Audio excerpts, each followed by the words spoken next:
Conozca las propuestas, los planes de trabajo y cómo cada candidato planea asumir el manejo del Ecuador para encaminarlo hacia un mejor rumbo.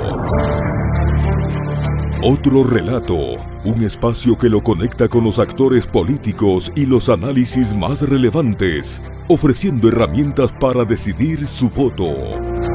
Otro relato, rumbo a las elecciones 2025. Bienvenidos. Bienvenidos y bienvenidas a otro relato electoral. Prácticamente estamos cerrando ya la campaña electoral. Quedan pocos días para que el pueblo ecuatoriano decida y escoja a su presidente o presidenta, vicepresidente o vicepresidenta, pero también asambleístas nacionales, provinciales y parlamentarios andinos. Y ahora tenemos la gran ocasión de conversar con una de las personas que reconozco de valía política, intelectual, académica y sobre todo de lucha social. Estamos hablando de Leonidas Issa, candidato a la presidencia de la República del Ecuador por el movimiento plurinacional Pachacuti. Leonidas, qué gusto tenerlo acá. ¿Cómo está usted? Bienvenido. Gracias por la invitación. ¿Qué tal de campaña? ¿Cómo se siente estar de candidato a la presidencia a diferencia de lo que normalmente hace un dirigente, un líder de organizaciones sociales? Bueno, para mí ha sido una experiencia espectacular. Quiero agradecer y saludar al pueblo ecuatoriano. En cada rincón que hemos visitado hay una identidad en nuestra lucha. Digo nuestra, no mía, porque yo he decidido, ahí sí ya individualmente también, porque yo podría decir, soy el candidato. Hemos propuesto en este proceso y en los siguientes, somos una propuesta. Claro. Pero ¿cuál es la diferencia entre, por ejemplo, ser líder de un movimiento social y ser candidato de un movimiento político? Tener esa conducta, digamos, que se le exige al candidato de ofrecer, de plantear cosas, de saludar con todo el mundo, que es casi que es un ritual. Sí, a ver, tres cosas me parece importante en este proceso electoral.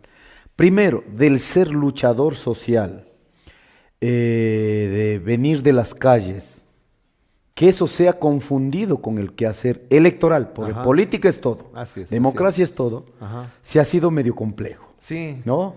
Entonces la gente en muchas veces se refiere sobre nuestras luchas, la mayoría referido positivamente. Este es el joven que, con el que no ha dejado subir los combustibles.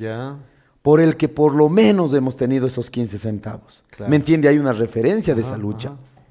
Entonces, un tema que ahora nos ha permitido es posicionar desde el ser luchador, desde el ser dirigente popular, ahora de candidato, hay una valoración positiva. Un segundo tema, la gente sabe que no estamos mintiendo.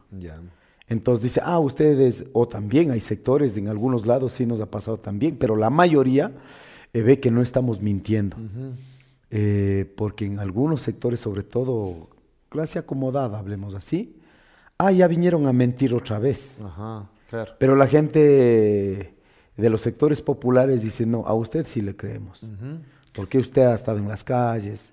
Entonces, este segundo criterio me parece importante porque puede ser un filtraje de los criterios y eso puede permitir resignificar el quehacer, la política. Y un tercer tema que me parece fundamental y que ha habido un reconocimiento público es el tema de, humildemente digo, nuestra capacidad intelectual, nuestros conceptos generales que en muchas veces lo tendría un académico, un político profesional. Yo no hago política profesional, lo he dicho, hago política desde la sensibilidad de la gente. Entonces estos tres elementos me han permitido... Pero es muy importante lo que acaba de mencionar Leonidas, porque además en la lógica electoral lo que prima y ha primado, y por eso tenemos a alguien encarándole, son las mentiras, los ofrecimientos vanos, es decir una cosa en campaña y hacer otra cuando se está en el poder. ¿Hasta dónde su estrategia electoral ha estado marcada también por un marketing político o cree que efectivamente su conducta, en este caso electoral, ha sido auténtica, original, muy suya y no de asesores, de estrategas? Yo tenía chance sobre el target, que han sabido decir así en política comunicacional sobre todo, posicionar muchas cosas que no van a ser realizables, pero que pueden dar votos. a las cuales yo he mencionado a mis compañeros, porque a la final no tenemos un equipo profesional, digamos, de primera, que tipo Barba. Con asesores extranjeros y demás. No la tenemos. Ya. Compañeros muy sensibilizados con el Ecuador. Entonces he pedido, hermanos, vamos a ir. Aquí quiero que la gente no vote por lo que ven en los TikToks o se emocionen por alguna de mis propuestas. Quiero invitar a la votación consciente. Que la gente vote conscientemente. Pero sí tiene buenos TikToks. Sí le trabajan. Sí, claro. Pero no ha sido TikToks mintiendo, lo que quiero decir. Por ver un TikTok, chévere, ve, bacán, pero, vamos a bajar los impuestos, no vamos a subir los combustibles. Llegas y haces lo contrario. No quiero eso. Pero usted cambió en su conducta, en su modo de ser para afrontar esta campaña, tomando en cuenta que digo, para bien, en el mejor sentido de la palabra, la campaña electoral es un show también, es un modo de exponerse, de exhibirse, y sus TikToks son muy buenos también. Sí, mira, yo creo que una parte de mi vida han visto, en los últimos años, han visto la gente. Claro. Ajá. O sea, un dirigente fajado, un dirigente firme, un dirigente consecuente, un dirigente que jamás voy a estar de acuerdo con las políticas neoliberales de derecha, crítica, analítico y todo así. Pero no me han visto el pasaje de mi vida, la parte más humana. Claro. Esto de que tengo que cambiar pañales de mis hijos. Bueno, nosotros en Radio Pichincha le hicimos un reportaje en su casa, con su esposa. Sí, con su muchas familia. Gracias. Eso fue, pero hace rato no. Después, pero una besita, digamos. Sí, pero ahora en este tiempo, más bien, me piensan que soy un ser que no baila, por ejemplo. Claro. Bailo toda la vida. Y le toca algún instrumento. Toco un instrumento. Sí. O de pronto también piensan que uno solo está en la música andina. No, hago también otras canciones. También le gusta el rock. Por ejemplo, rock me encanta. Cuando era joven, seguramente hay algunos pasajes de mi vida que hubiera sido chévere también, ¿no? Pero finalmente quedé con la música andina. Claro. Pero en ese proceso, ¿cómo uno no puede quedar sensibilizado con toda la creación de los hermanos afros, por ejemplo? Salsa choque. Lindísimo. Claro, el cuerpo ya está ya está oxidado. Usted tiene para largo todavía. Ya está oxidado. Entonces yo creo que en esta campaña no he emulado nada. Lo único que he dicho es, compañeros, vamos a indicar lo que somos. Claro. Y ya. Entonces, en parte de nuestra campaña, no hemos quedado en el límite de las mentiras, nuestras propuestas. No hemos quedado sacando algo que no somos. Somos lo que estamos indicando en TikToks, en todas las redes sociales. Pero sobre todo que la gente vea que somos tal y cual como son los ecuatorianos. Y como candidato, ¿cómo mira su propio movimiento en vista de que, por ejemplo, para esta entrevista he revisado varias cosas, no ha tenido el apoyo de todos los líderes tradicionales, históricos, provinciales, regionales, de la CONAIE, de la CONFENAIE? No les veo activos a favor de su candidatura. Esto pesa también porque hubo fracturas dentro del movimiento indígena y en Pachacutic también. Sí, he hecho una lista. Con nombres y apellidos en la evaluación que vamos a tener del movimiento, les voy a decir. Todos los que ahí están medio, o los que se han ocultado, pero hay compañeros dirigentes que de pronto habían problemas, pero se han metido de lleno también, al 100%. Así que esto nos permite hacer una valoración conjunta.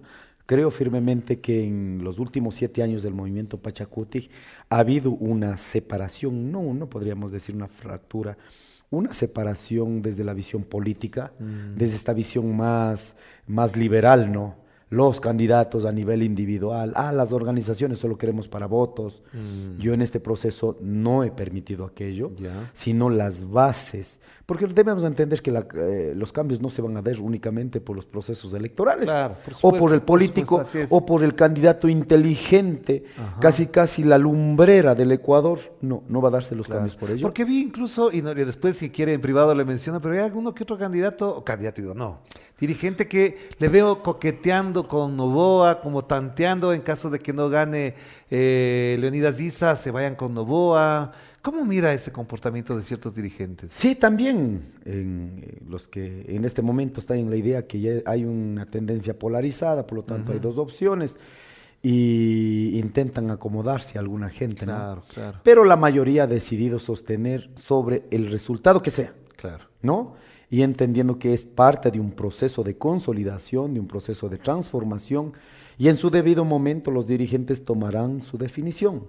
los líderes tomarán su posición, como yo lo he hecho en todo momento. Claro. Siempre me he quedado apegado en las decisiones colectivas de la gente. Pero Leonidas, ¿cómo evalúa usted el comportamiento del gobierno y del candidato presidente que utilizando incluso el aparato estatal ha llegado a comunidades indígenas en Cotopaxi, en Chimborazo, en Imbabura, en la Amazonía menos, pero llegan con las cocinas de inducción, llegan con los bonos?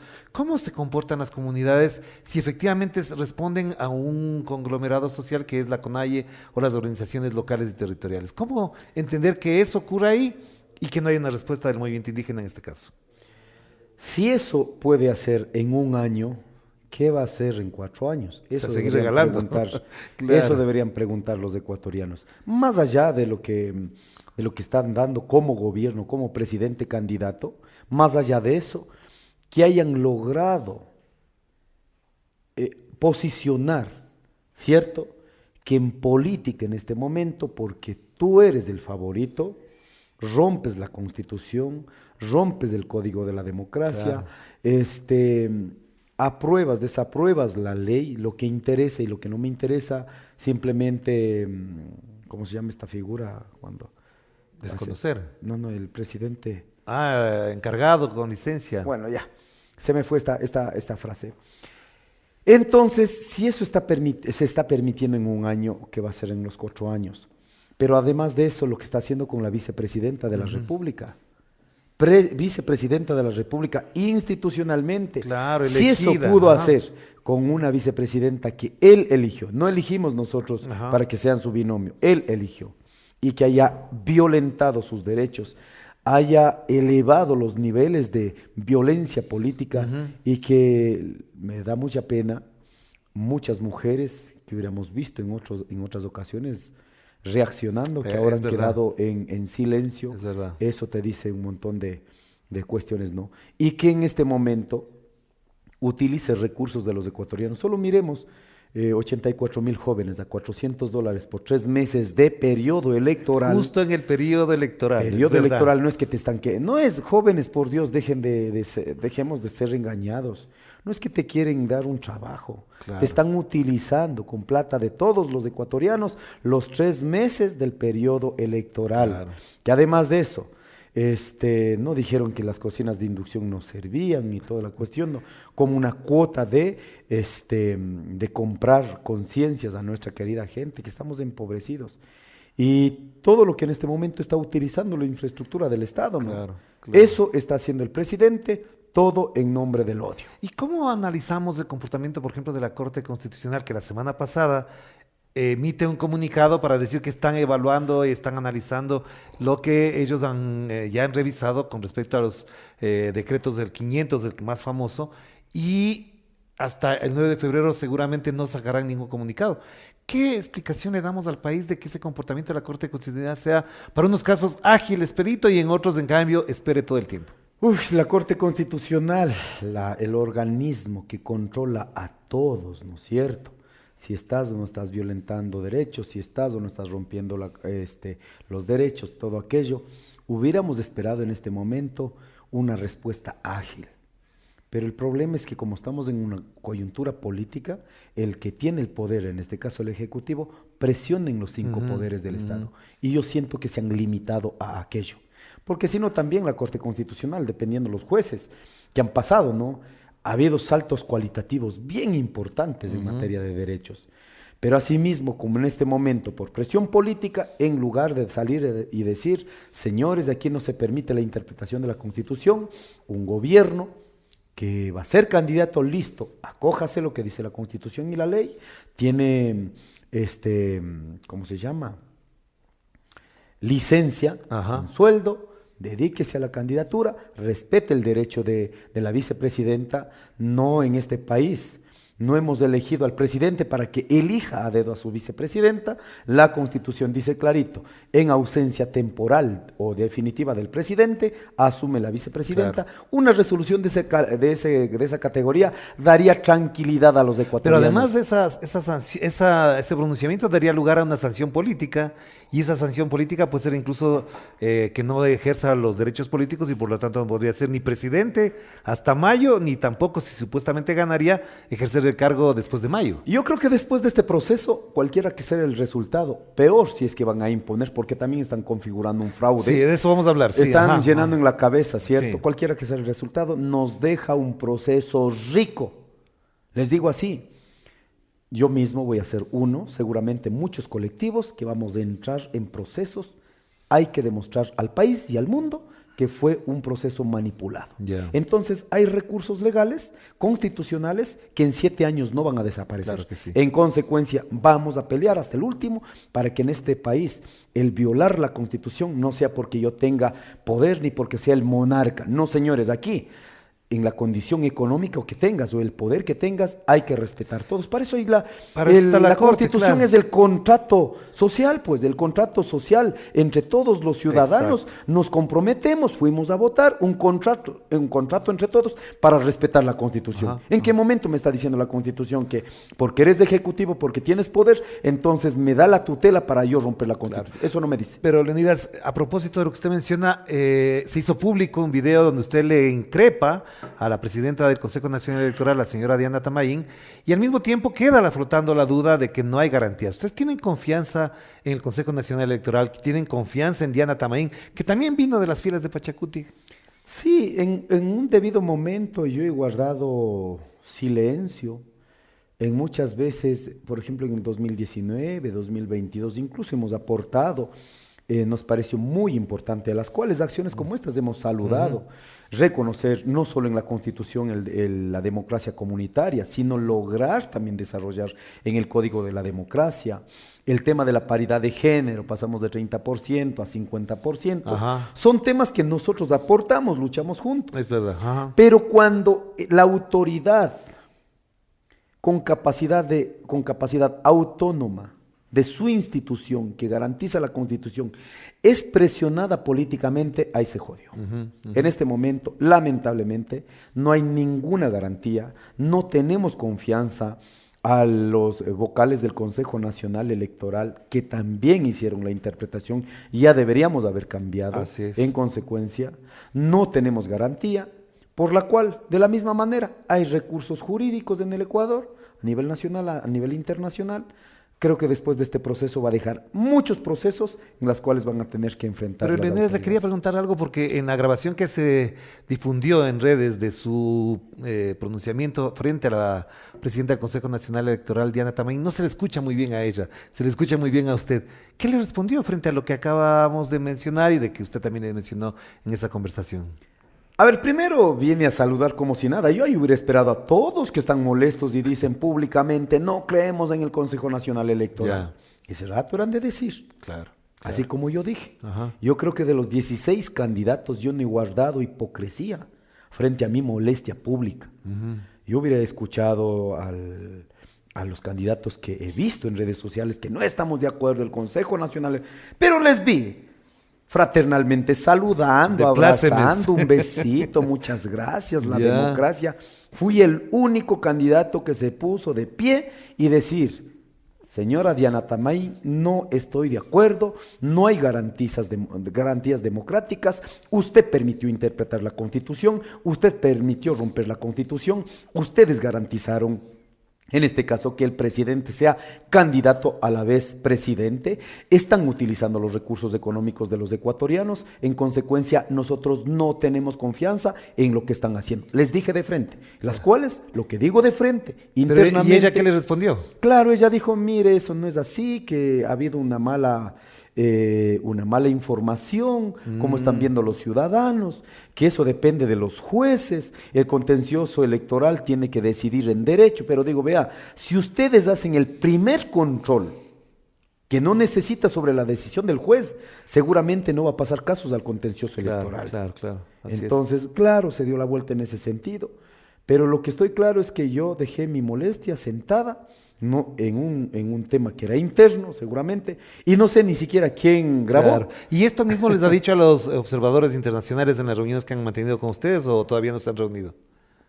He manifestado a los 6 embajadores con el cual reuní de la Unión Europea. Ajá. Voy a tener el día viernes y sábado reuniones asimismo con misiones de veeduría internacional. a las cuales manifiesto de la misma manera. Porque, Leonidas, perdón que le interrumpe, nosotros revisando y haciendo un trabajo de investigación, descubrimos, porque habría que haberlo descubierto, de que, por ejemplo, hay informes de la Contraloría del Contralor Pablo Celi que hablan de las elecciones del 18, del 19 y del 21, donde hay serias irregularidades, y esos documentos están prácticamente escondidos. Pero hay indicios de que se manipulan, de que el sistema no empieza encerado, es decir, no empieza en cero, sino que ya viene cargado de datos, etcétera. Sí, todas esas cosas ya han estado pasando en el país. Incluso el candidato de aquel entonces, Yacu Pérez, del movimiento indígena Pachacuti, pudo haberse llegado a la segunda vuelta e incluso haber ganado las elecciones, pero esas auditorías no se hacen públicas, no se denuncian. Así es, por ello necesitamos autoridades independientes. Si usted tiene el control desde el Poder Ejecutivo a todos los poderes del país, van a seguir ocultando, a los poderes del Estado, perdón, van a seguir ocultando. Y creo que debemos demandar los ciudadanos. No dicen que vivimos en un país democrático. Claro. Esto es la democracia. No, la democracia no es escondiendo informes o escondiendo procesos.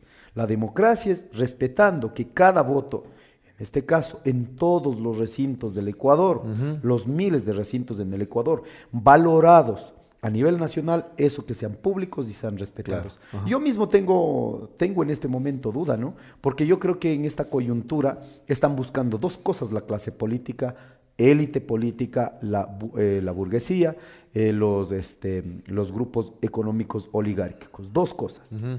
Uno, mire, así saquemos nosotros del 20, 30, 40%, lo que necesitan es con datos absolutamente bajos. ¿Ya? ¿Para qué? Lo que ellos están buscando en este proceso es hacer fraude para que no tengamos votos y luego diga, pero ahí está, pues, movilización no sirve, usted representa al 0.5%. ¿Qué es lo que les han dicho en otras ocasiones? Eso es lo que están en este momento, están cocinando eso. Señora Diana Tamaín, Consejo Nacional Electoral, ¿en dónde dan los fraudes? En donde tienen la capacidad de veeduría.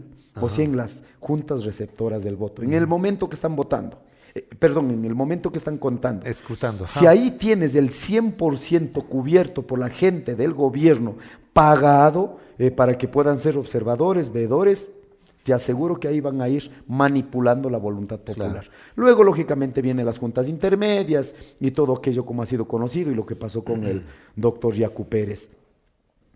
Y un segundo objetivo que están buscando es que decir que la izquierda, que el socialismo, que el comunismo, llame como quieran llamar, no sirve.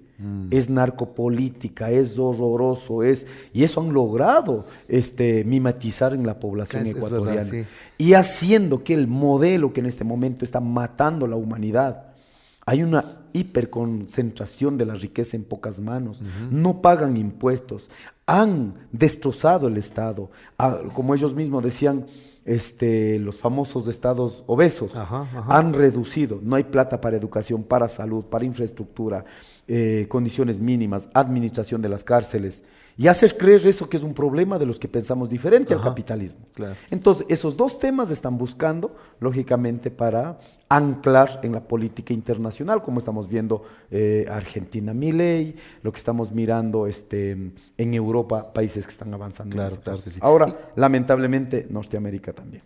Leonidas, no quiero dejar de pasar esto del debate, porque si no, también nuestra audiencia estará pendiente. ¿Usted esa despedida que le hizo a Noboa, Noboa, la preparó, estaba dentro de su plan o le salió espontáneamente ese rato? No, ese rato me salió, realmente. O sea, fue muy espontáneo eso.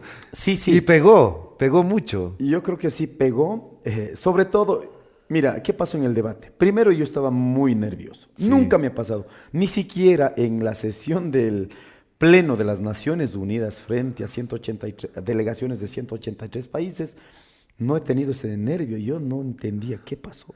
¿Qué pasó entonces? Entonces, por eso, por ejemplo, en la parte que me preguntan que ha quemado Quito, qué va a hacer, y yo salgo con el tema de 200 millones, en lugar de decir por las movilizaciones ganamos 200 millones de dólares para el sistema de salud, claro, me sale... En las movilizaciones pusimos 200 millones de... Híjole, vino y con eso los Aguilar, los Veras, los que su fundamento central no es el cerebro. Su fundamento central para sus análisis es el odio. Claro. Claro. Entonces dimos papaya, ¿no?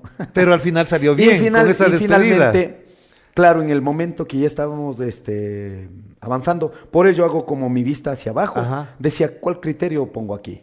Ya. No, entonces un poco era llamando a la sensibilidad, superar de la polarización. Y claro, como no hice de entrada también, no había tiempo para desarrollar un poco más en el quichua, digo, listo, aquí también hay alguien que habla inglés.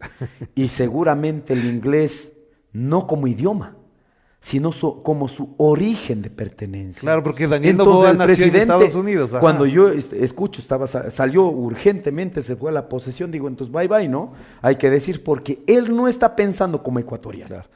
Él no está pensando. El presidente Noboa, sus decisiones no está pensando como ecuatoriano. O sea, no está pensando como yo. O sea, gente del pueblo, de productores, de agrícolas, ganaderos, artesanos. No, claro. No.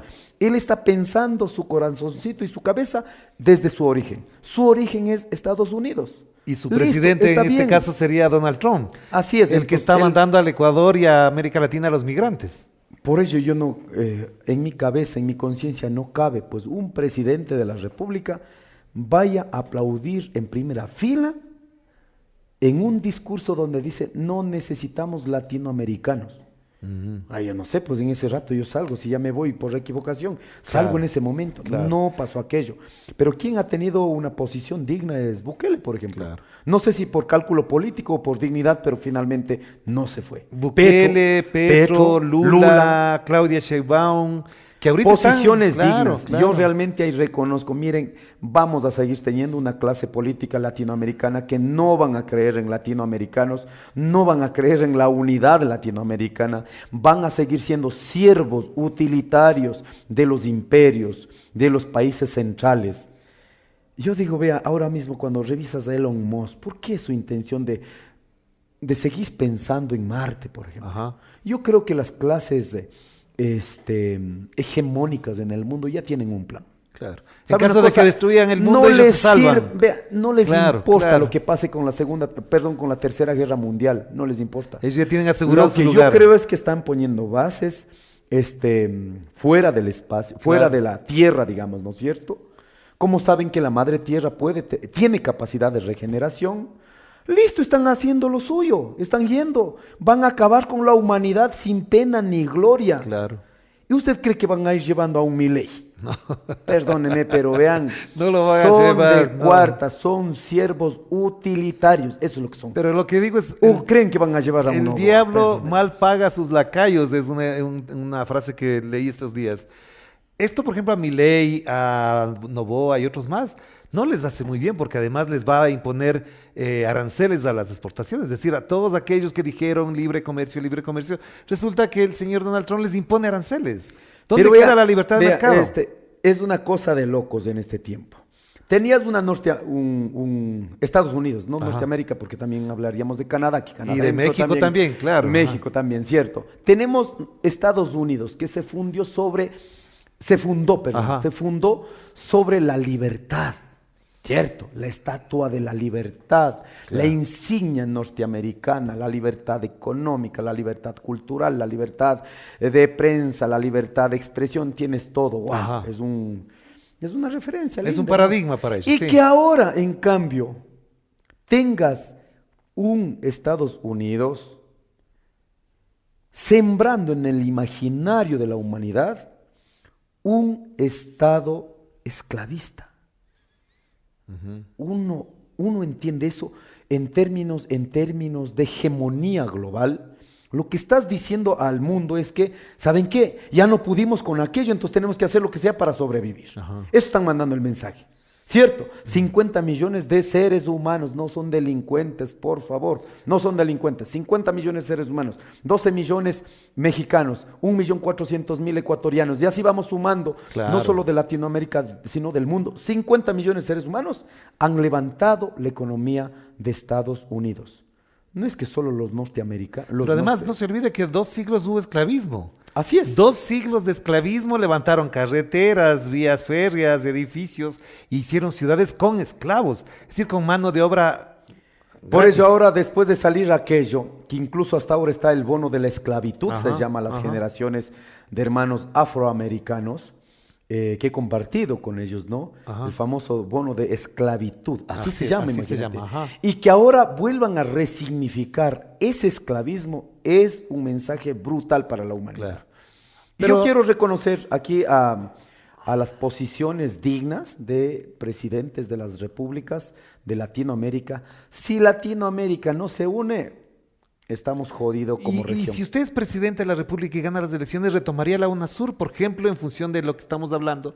Considerando que la UNASUR no era una cosa de Correa, de Lula, de Kirchner, no sé qué, sino era un legado casi que ideal de Simón Bolívar. Absoluto, eso hay que retomar. Ya. Si usted es un burgués, vea, estoy hablando en categorías económicas. Ajá. Si usted es un burgués, siente orgullo de dónde viene, tienes que unir Latinoamérica. Claro. Así como los burgueses de la Unión Europea se unieron. Exacto. Con su orgullo de ser italiano, su orgullo de ser alemán, francés, su orgullo de ser francés, su orgullo de ser todos los países. Listo, defienden su clase, pero dentro de esa gran unidad. Ajá. Pero aquí no tienen ni siquiera mejor dicho, Latinoamérica no ha logrado consolidar ni siquiera como clase política la burguesía. Una burguesía propia, sí. No tenemos aquello. No quiero dejar de pasar algo, ya que me lo mencionó a Elon Musk. En las últimas 48 horas, al momento que estamos grabando, por supuesto, él ha denunciado a la USAID como una organización criminal. Y la USAID, en buena medida, también ha estado en el Ecuador y ha estado, por ejemplo, financiando proyectos en la CONAIE. ¿Hasta dónde, como movimiento indígena, como líder indígena, usted también hace un mea culpa de que la USAID también metió mano en el Ecuador? En la CONAIE no tengo entendido. Si es que me das nombres de qué plata ha puesto la USAID, sería importante.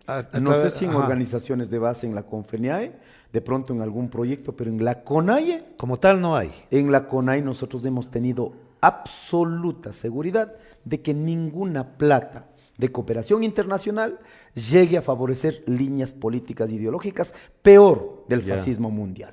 Eso sí, téngalo por seguro. ¿Y cómo valora entonces usted, Leonidas, la denominación de organización criminal que la señala Elon Musk? No lo señala ni Correa, ni en su momento Chávez. Lo dijo, incluso pero que es un brazo armado de la CIA, lo dijo en su momento. Pero es que esto es de ustedes, estos son ustedes, ese es el neoliberalismo. Ya. Chupo a los estados de tercer mundo, a los países de tercer mundo, chupo. Sí. Esto en todos hora 25 no me permitieron desarrollar un poco, porque dicen que van los trabajadores más bien están mandando la plata. No, ajá. Si tienes un Chevron Texaco, no es el Estado el que está llevando recursos, son las empresas transnacionales en nombre de los estados. Así es, ajá. ¿Cuánto significó acá? 8,000 millones de dólares ganados como pasivos ambientales. Ni siquiera eso pagaste. Ya. Esas experiencias usted va a tener en todos los países del sur global. Ya. Y si usted fuese presidente, ¿qué haría con esto? Entonces, solo para entrar en esta cuestión, en esta lógica que ellos mismos han puesto. Mire, si ustedes mismos permitieron, la USAID saben perfectamente que es el brazo social, económico de la CIA. Entonces, ¿para qué utilizaron? Recursos cuando vinieron, ¿cómo se llamaba? Lingüístico de verano. El Instituto Lingüístico de Verano. El Instituto Lingüístico de Verano. Que vinieron hasta incluso a inmunizar a gente, a poner inyecciones. Debemos de entender, la USAID, la CIA, sobre todo, empezaron a operar, o mejor dicho, fortalecieron la operación en Latinoamérica después de la Revolución de Cuba. Ajá. Entonces, la primera reforma agraria de 1963 no fue porque quisieron respetar el derecho de la tierra a los indígenas, a los campesinos, no, sino porque quisieron aplacar las revoluciones en el continente. No resolvieron, fueron a la segunda reforma agraria 74 y no han logrado resolver. En todos esos procesos que han hecho, procesos de organización consolidadas, han ido desmantelando estructuras organizativas. Pero a ver, entonces, en ese proceso lo que quiero que quede claro es que si en este momento Elon Musk está diciendo, está categorizando aquello, es porque es su propia estrategia. No es que aquí Latinoamérica ha inventado los apoyos y hemos dicho, vean, necesitamos que ustedes tengan. Ustedes planificaron como nación para infiltrar de esta manera en nuestras naciones. Pero se nos va el tiempo y no le he preguntado de las propuestas. ¿Cuál sería el rol que usted le delegue a su vicepresidente en caso de ganar? Porque ya hemos visto la experiencia con Verónica Abad, ya sabemos en todo lo que termina eso. Usted a su vicepresidenta, ¿qué tareas le va a delegar? En concreto hemos hablado va a desarrollar toda la parte de la economía popular y solidaria. Ya, muy bien. Entonces, en el Estado ecuatoriano se reconoce 3 tipos de economía: la privada, la pública y la economía popular y solidaria. La compañera Katiuska, que tiene 15 años más de experiencia, va a dedicar el 100% de tiempo a desarrollar, a fortalecer la economía popular y solidaria. Entonces no va a ser la delegada a Israel o a algún lado para esconder, no. En nuestro gobierno vamos a respetar el derecho de participación, el derecho de decisión, sobre todo el papel de las mujeres en la toma de decisiones. ¿Y qué rol le va a dar a su esposa? Ya que vemos que se habla de la primera dama, etcétera. Usted a su esposa, si gana las elecciones, ¿qué rol le va a dar? Para empezar, no es primera dama, no va a ser la primera dama, es una mujer más de todas las mujeres del Ecuador. En consecuencia, ella lo que ha podido desarrollar en este tiempo es en el campo de la educación. La educación viene trabajando ya, asimismo, más de 15 años. Ahí se conocieron además, ¿no? Sí, en esos procesos. Y no es una educación estatista, no es una educación de pronto privatizadora, sino desde un entendido más crítico, donde han logrado un equipo de compañeras mujeres, han logrado consolidar una metodología. Metodología a partir del aprendizaje de una educación no directiva, pero una educación también comunitaria. Claro. Entonces, mis niños mismos aprendieron sembrando en la chacra, cuidando a los animalitos, cuidando el chivito, cuidando la ovejita. Entonces, ella va a dedicar a fortalecer sobre todo la educación liberadora. Claro. La educación crítica, la educación humana, no simplemente aprender a leer y a escribir, sí está bien, pero sobre todo la educación de los guaguas. Yo creo firmemente, si a una generación de niños podemos ser sensibles con la realidad del Ecuador, vamos a tener una generación muy sensible ya de adultos. Leonidas, pero además hay un detalle que es muy importante. El movimiento indígena ha luchado más de 30 años por la constitución y la configuración de un Estado plurinacional e intercultural. Siendo presidente de la República, ¿cuáles serían las medidas urgentes e inmediatas que tomaría para que eso se haga realidad? En vista de que no se ha podido consolidar a lo largo de estos 15 años de la Constitución de Montecristi en todos los sentidos y en todos los campos. Primero, un programa permanente para que toda la ciudadanía entendamos que la plurinacionalidad, la interculturalidad no es tarea de los indígenas. Cuidado, aquí se ha etnitizado conceptos, principios básicos de convivencia de la sociedad. En todos los estamentos, en el sistema de educación, en el sistema judicial, en el sistema de salud, en los gobiernos seccionales, en el gobierno central, en los servidores públicos, que todos seamos sensibles con esto que se llama interculturalidad, plurinacionalidad, que entendamos que hay una matriz de transformación de un Estado colonial. Un segundo tema, respeto absoluto a los derechos. Derechos de los ciudadanos, 18 millones de ecuatorianos, estés en el Ecuador o en el mundo, tienes derechos individuales como ciudadanos. Pero además de eso, el Estado ecuatoriano reconoce los derechos de las comunidades, pueblos y nacionalidades, de los afros, de los montubios, de los cholos, así dice la Constitución, artículos 56 y 57, como mecanismos de reparación histórica. Claro. Así dice, no son privilegios, porque también ahora dicen, pero los indígenas tienen muchos derechos. No, señores, vamos a respetar como ejecutivo la implementación de los derechos colectivos como mecanismos de reparación. Tercero, derechos de la naturaleza. Esto no es de los indígenas, es para todos los ciudadanos. Si usted está sintiendo afectado porque va a pasar una represa, va a pasar una actividad, una carretera, cualquier cosa, y siente que va a afectar la naturaleza, ¿quién es el titular para decir, sabe qué? Me van a afectar el derecho a la madre naturaleza, el que vive en ese territorio. Seas campesino, seas blanco, entonces vamos a garantizar el derecho a la consulta ambiental. ¿Qué más? Permítame rápidamente, porque es exquisito. Es importante, ¿no? Los derechos diferenciados.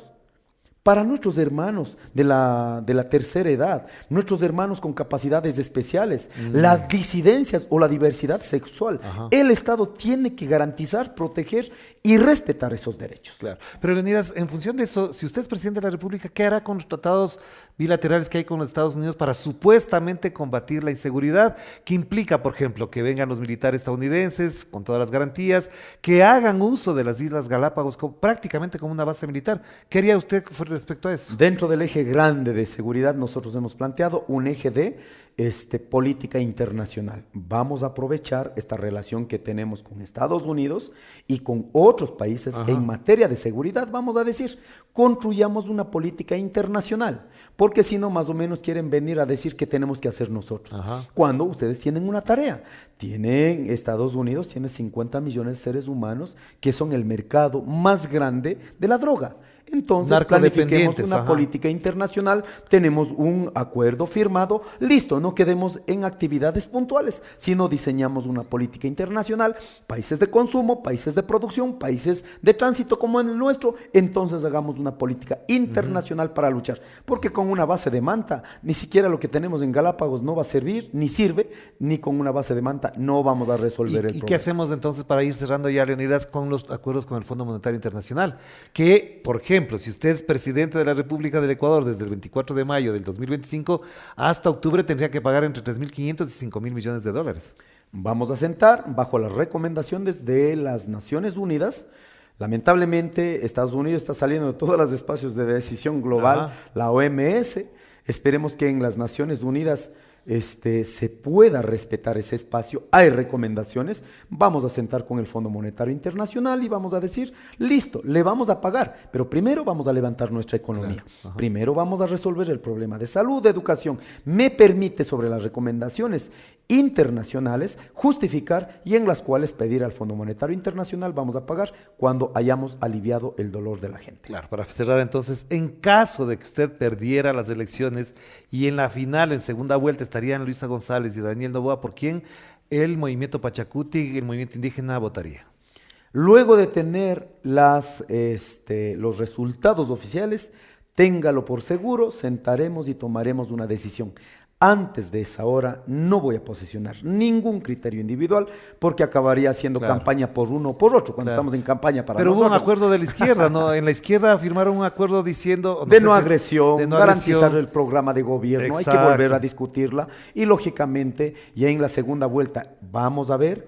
Yo estoy totalmente seguro que la gente sí va a decidir con conciencia y en ese proceso hay un sector de la sociedad que están con criterios polarizantes, pero hay un sector mucho más amplio que no está polarizado. Sí necesitan superar. Yo solo les quiero decir a los hermanos ecuatorianos, si gana una opción del anticorreísmo, el odio va a ser generalizado. Y si ganas una opción del correísmo, de la misma manera el ataque va a ser brutal. No se va a poder, no se va a unificar el país. Nosotros no hemos fundado nuestras propuestas a partir del odio. Si miramos en el debate presidencial, no. El que más odiaba, el que más atacaba entre personalidades, entre candidatos. No, ni siquiera candidatos. Entre personalidades políticas empezaron a tener más asidero. No puede ser, pues. Hermanos ecuatorianos, somos la opción que puede superar a partir del debate y a partir del problema del Ecuador. Muchas gracias, Leonidas, muy amable. Muchas gracias, un abrazo. Gracias a usted por venir acá, por supuesto siempre será bien recibido y me place conversar con usted, lo digo de todo corazón. Y gracias a ustedes por acompañarnos en esta reflexión colectiva en voz alta. Siempre decimos que aquí estamos pensando en voz alta porque nos interesa conocer los postulados, las propuestas de los candidatos, pero sobre todo desde el punto de vista patriótico. Por eso incluso algunos no han querido venir por aquí. Qué pena, pero bueno, estamos para conversar, dialogar, insisto, para pensar en voz alta. Nos veremos. Cuídense mucho. Chao, chao. Cada análisis, propuesta y criterio de los actores políticos lo acercan más a una decisión informada. Otro relato rumbo a las elecciones 2025. Gracias por acompañarnos.